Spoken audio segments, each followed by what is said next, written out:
there. Nicolas Maduro himself has vowed to fight back. He's called for military unity. Getting that, keeping that, has been one of the things that have kept him in power. We had reports yesterday that the Russians were trying to prevent him from leaving the country as part of agreement to get a peaceful transition of power. And then other reports that his people actually met with Guaido's people. Isaias Medina is with us right now, a former Venezuelan UN diplomat at the Security Council who resigned in protest over human rights abuses under President Maduro. Sir, very good to have you. It's a pleasure to be here in your show, Neil. Thank you so much for having me. Well, thank you for coming. What do you make of this, and how likely this can end peacefully? The fact that the reports that we have that the two sides met, albeit their top representatives, is a promising development, is it not? I am certain you've heard of this saying. They say you can vote yourself into socialism, but you have to shoot your way out of it. And what has happened in Venezuela, regrettably, I don't think is going to be an easy way out. There are so many pillars of support and different layers of complexity here. So as you just fairly mentioned there, of course, the military have been supporting Maduro, but Maduro is only one person. We have to talk about the Maduro regime, because military is also part of that regime. So we would do nothing by just changing one person to place another and keep the whole system around. At this point in time, Venezuela has become one of the major epicenters of international terrorism. We have FARC, ELN, Hezbollah have already taken control of 40% of the territory. So I really honestly don't see how we can have an election. We also have the major powers reflecting or mirror imaging what happens in Syria. We have Russia, Iran, Turkey. Now you add to that deadly cocktail China, and of course, you see Cuba, 22,000 agents infiltrated in the armed forces and other public institutions. They're running the show.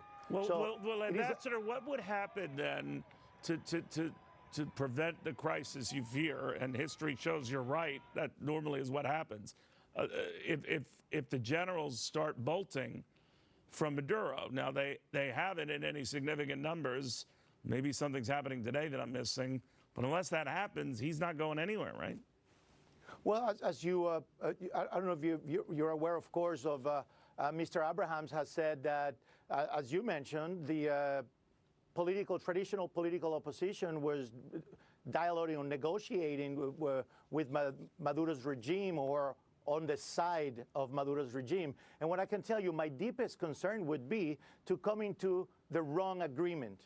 Because to have what they call now a possible government of unity and have the criminals of Chavismo sitting on the table, you are not able to give amnesty to drug traffickers, crimes against humanity, violation of human rights, grand corruption, money laundering.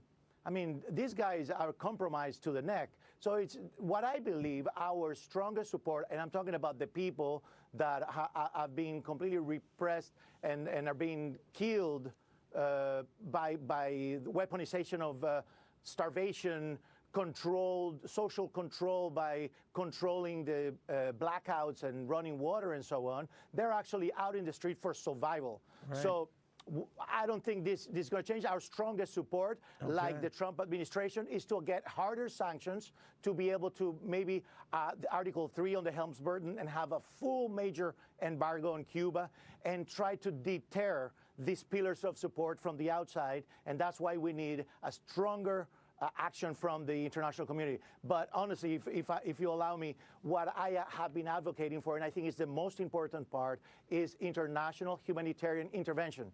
We need to save the civilian population. Well, that's not happening. It's not happening yet. And Ambassador, you're right. I mean, hope springs eternal, it will, but we'll watch it closely, sir. Thank you very much for taking the time to chat with us. Thank you so much, Neil. Appreciate it. By the way, the ambassador was referring to one Elliot Abrams. He is our U.S. envoy dealing with both sides in Venezuela, and he was the one who cobbled together this meeting, we are told,